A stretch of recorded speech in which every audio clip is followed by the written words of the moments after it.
What's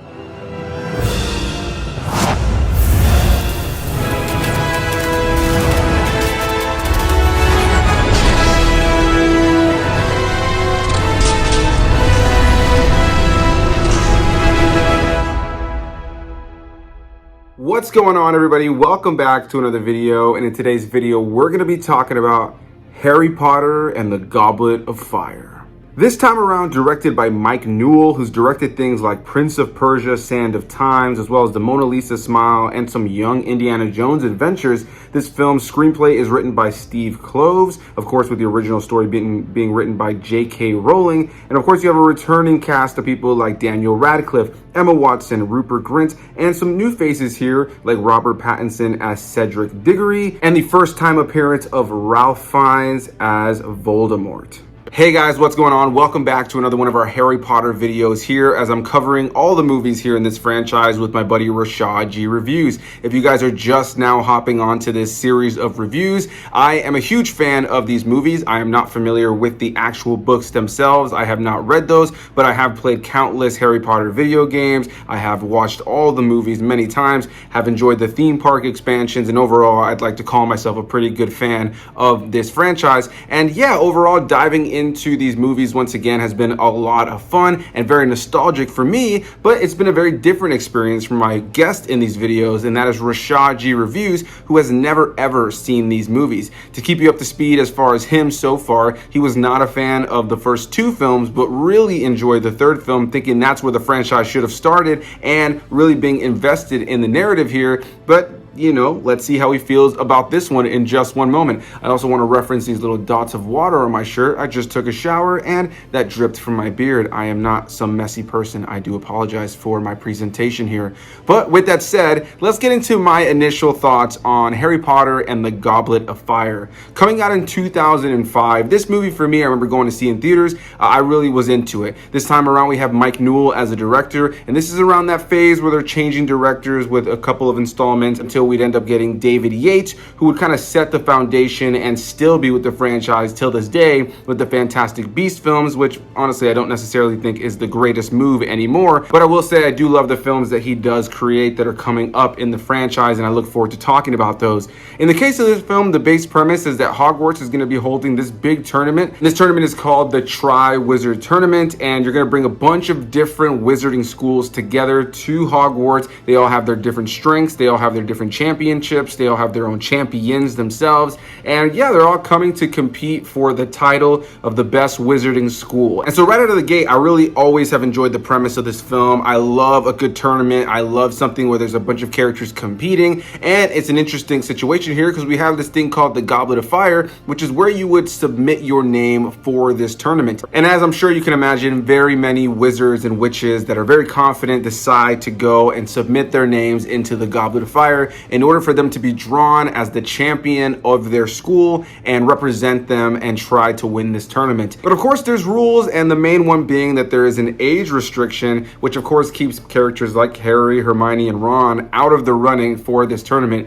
except out of nowhere, his name does indeed, Harry Potter, pop out of the Goblet of Fire, pissing off Dumbledore and really confusing everybody who was there and present. The entirety of Hogwarts, all of his peers and everybody thinks he cheated and found a way to get his name in there, but his name still got chosen, and because of the ritual that this tournament is, they end up sticking to it, and now this individual who is not qualified to be in this tournament is now in the tournament. And yeah, overall you have this fun-filled, action-filled tournament that has things like dragons and underwater big sequences with evil mermaids and a crazy killer maze, and there's plenty of other things that go on here. And then, as I mentioned earlier, this is the premiere of Ralph Fiennes as Voldemort, the big character that, you know, he who should not be named. Yeah, overall, really love his introduction in this film. Love Ralph Fiennes in that makeup and using that CG to remove his nose. Really enjoy his performance in this film and the future films that would come later on. Yeah, when it comes to this film on its own, I like the premise, I like the setup, I enjoy the performances. I think you have another great use of practical sets and locations, as well as great costume design and practical effects overall. I will say that this film does utilize far more green screen than the other films before it. So I do think at times that some of the CGI doesn't look as good as the previous installment, The Prisoner of Azkaban. But overall, I do think this film still does look very good, especially when it comes to the creature design, like the dragons, the mermaids, and things like that. But there are a couple of moments throughout the course of the film where I thought, yeah, that green screen did not hold up very well, or it just is very clear that the CG around them just didn't have the time or the budget to be the best that it could be, especially with what we already had at this time in movies and in this franchise alone. Now, outside of the tournament, unfortunately, we do spend a decent amount of time with our characters doing other things, and a lot of it has to do with some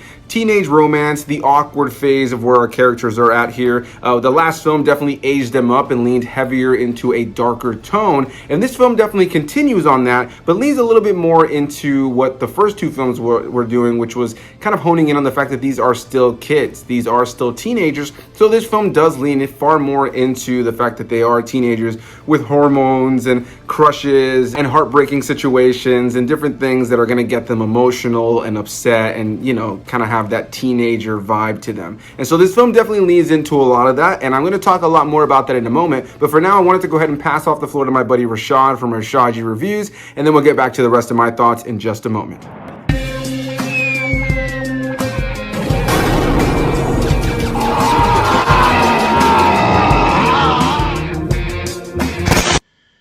Oh Lord, here we go again. Harry Potter and the Goblet of Fire. So yo, with these Harry Potter movies, this is movie number 4 now. And each time, I don't know what it is, bro, but each time I find myself like in this state of mind to get ready for these movies.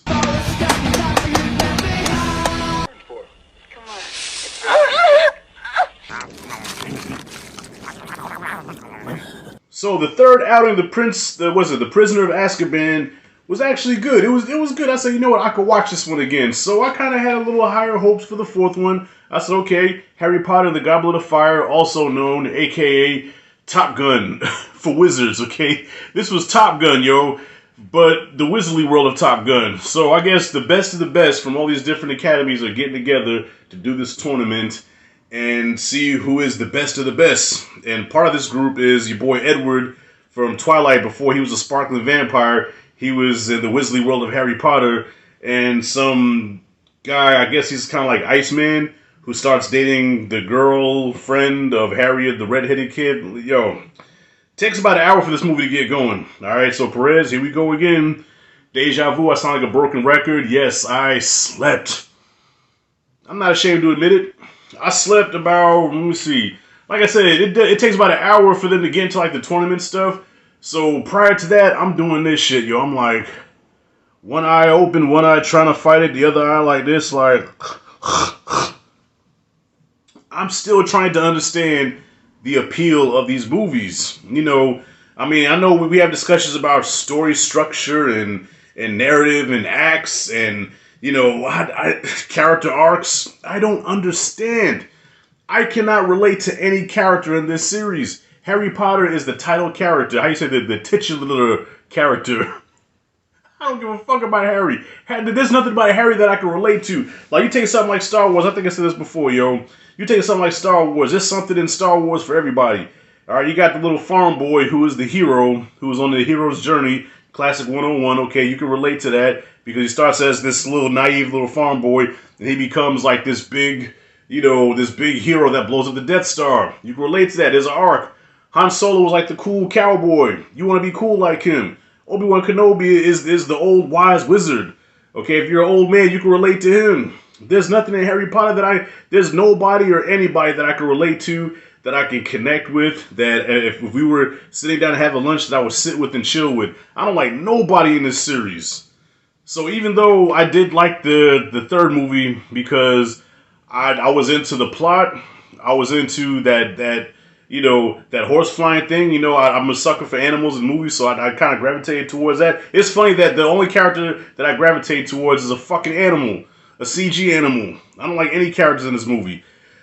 But I will say there is some hope, because I guess they introduced the new bag, the big baddie, the Thanos of the Harry Potter universe, of Voldemort. I think that's his name. We get introduced to him near the third act of the movie, and it's funny because we hear about him all the time. We kind of he like see glimpses of him a little bit, but when he's brought in like baby Freddy from Dreamchild. Only thing I was missing from the scene is it's a boy. That's the only thing missing. Perez, you know that's your favorite Elm Street movie. I don't give a fuck what you say. So yeah, we get introduced to the new big baddie, and he turns the movie kind of dark. So I'm assuming you're going into spoilers here. If not, you can edit this out. So he kills your boy Edward, and when they come back, you know, Harry's crying over his body. He's holding him like Rocky did Apollo Creed, like, no, wake up, oh God, don't go, oh God, no, please. It turns really dark and sad. Like, it starts out like, you know, kid-friendly, not what kind of, you know, kiddie. You know, it's Harry Potter, but then it kind of takes a dark turn where you're like, okay, shit from here is never going to be the same again, and they say that near the end, okay, things are going to be different from now on. Things are not going to be the same. So I'm still trying to hold on to the hope that this is going to get better and we're going to go into darker territories, more dark wizardry territory. But this movie didn't do it for me, once again. But I will say it's not as bad as that first one. I think I enjoyed it more than that second one. Definitely not as good as the third one, but this didn't do it for me. It took me almost a day to watch this movie, man. That's it and that's all. I'm sorry, Perez. I'm like, I know you're like, dude, I can't believe you're not liking these movies. I'm sorry. I'd rather watch Swamp Thing. I'd rather watch Swamp Thing than to watch this movie again. This shit, boy, I look at it. I don't care if you're a terrible movie. Don't fucking bore me. If you can keep me up, that's half a victory itself. Alright, fuck the other technical stuff, man. Just do not bore me. If you want to talk about story structure, what story structure? I don't understand anything going on in this movie. I don't understand any of the plots, the subplots. I don't understand any of the characters, their motivations. I don't understand nothing.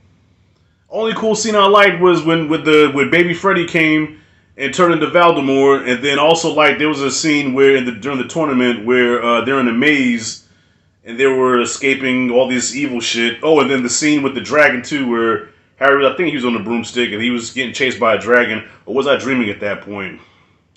I might have been dreaming, y'all. I don't know. Did that part happen in the movie? Sometimes when I'm really tired and I'm fighting sleep, I get kind of stuck between the dream world and the real world. So I hope I don't sound crazy, but I think that happened in the movie where he was getting chased by a dragon. Yeah, Harry Potter and the Goblet of Fire. I give a shit a C minus, y'all. I mean, it wasn't the worst thing ever seen in the world, but nothing I'm gonna go back and see again. That's it and that's all. Perez, the floor is back yours again. Thank you for challenging me. On to the next one.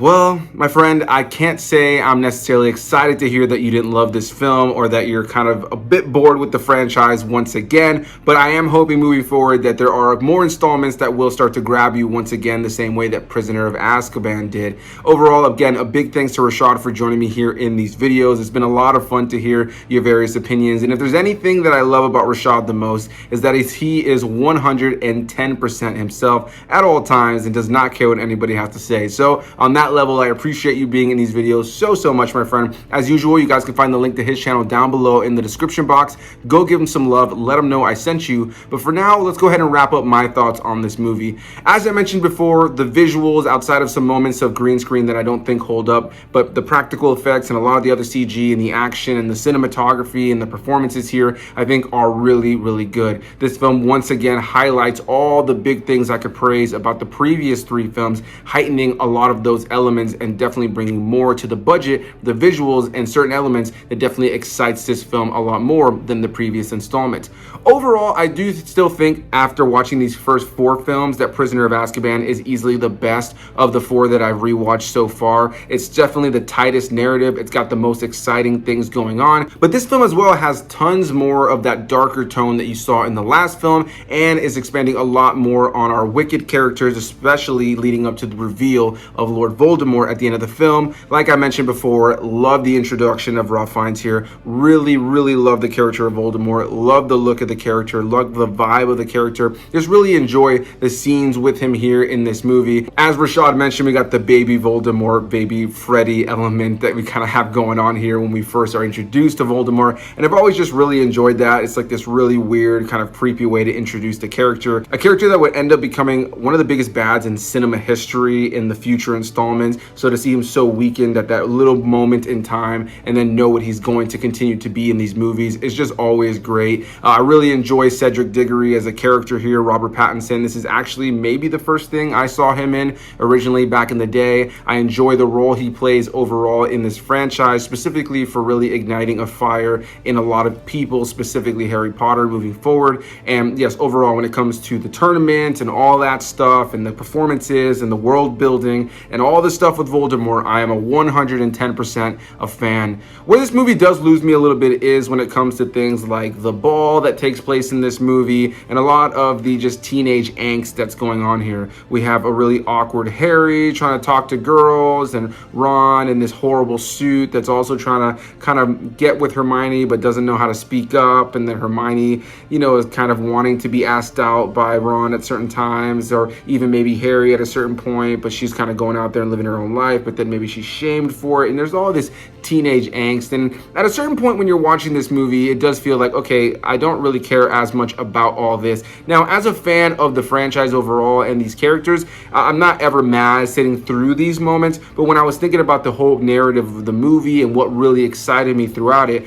revisiting it, those were the elements that I found myself the least interested in. And I think for me, where I was most disappointed with this movie when I went back and revisited in terms of overall characterization is that the previous films did such a great job of just that, characterization and really expanding upon these characters. But unfortunately in this film, I felt like characters like Hermione and Ron Weasley were kind of sidelined. They didn't have a whole lot to do. Ron is essentially just butthurt the entire film about the fact that Harry is now part of the Triwizard Tournament. He kind of turns against Harry even when Harry tries to explain himself to him. And in the end, they try to wrap it around like Ron was always on his side, which he was, but he was just really, I don't know, I guess just like I could say, just being super annoying the whole movie. He was just super cringy at times with just how much he just wanted to be a little butthurt friend instead of really listening to Harry and just really supporting him. And then when it comes to Hermione, it just feels like she's there. She has a couple of things that she does for sure in the movie,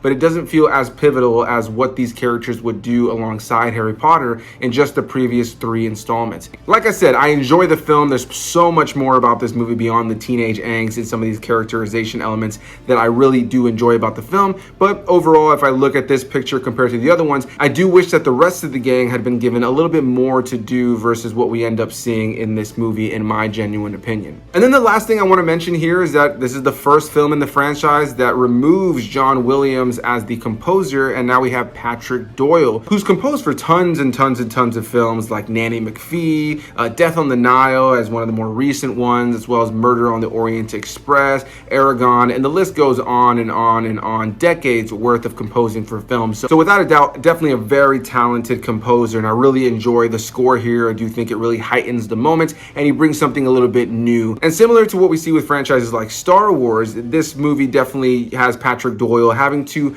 mimic and play off of a lot of the music that's already been established when it comes to this franchise by John Williams, which we would continue to see moving forward. Though the music does change in other films, the base core set of songs and themes for our characters and things going on has already been established by John Williams. So Patrick Doyle and other composers who have come into this franchise have kind of had to play in the same ballpark. Again, similar to what we've seen in Star Wars, though today we are seeing a lot more in Star Wars that's kind of moving away from that and having its own sound and vibe, which I am curious to see if that changes as we continue on into the Harry Potter universe with more live action films or maybe even something animated in the future. Again, a big thanks to you guys for watching, and a big thanks to my buddy Rashad for joining me here in this installment. I look forward to having him on for the next installment in the Harry Potter franchise. If you guys are enjoying these videos, I definitely want to ask you to leave a comment down below. It helps the channel out, your interaction, as well as you hitting that like button, because it also lets us know you enjoyed the video. And if you guys want to stick around to see more of this stuff, you guys can hit the subscribe button right down below here on my channel so you guys can stick around and not miss any of my videos. And of course, you can always go and do the same for my buddy Rashad, as he covers tons of movies and TV shows over on his channel as well. A big thanks to you guys for watching, and we'll see you in the next one. Bye-bye.